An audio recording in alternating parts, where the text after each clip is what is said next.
मज़ेदार पति पत्नी चुटकुला नाच गीत नट्टा झूमर लेके आई हूँ। आप लोग सुनिएगा ज़रूर। आप लोग को अच्छा लगे तो वीडियो को लाइक, चैनल के सब्सक्राइब ज़रूर कीजिएगा।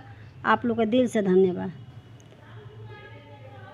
हमरा कमर में चुनरी पहनावा ए राजा,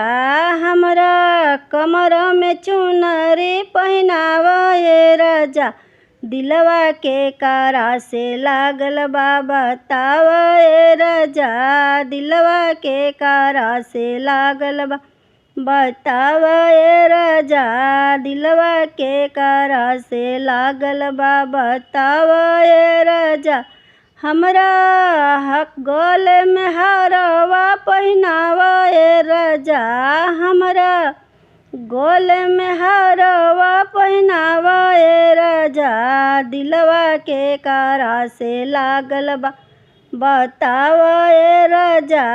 दिलवा के कारा से लागल बा बतावा ए राजा,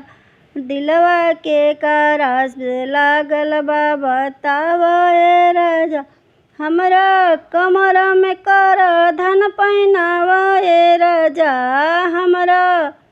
कमर में कर धन पहनावा ए राजा, दिलवा के कारा से लागल बा बतावा ए राजा, दिलवा के कारा से लागल बा बतावा ए राजा, दिलवा के कारा से लागल बा बतावा ए राजा, हमरा माथे पटिकवा पहनावा ए राजा, हमरा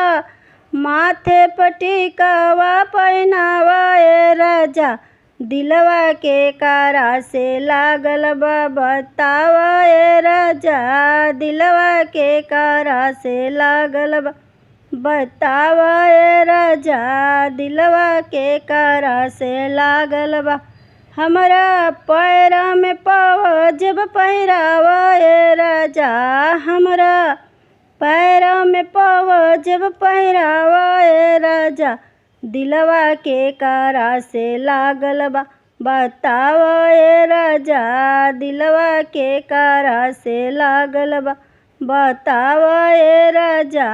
दिलवा के कारा से लागल बा बतावा ए राजा।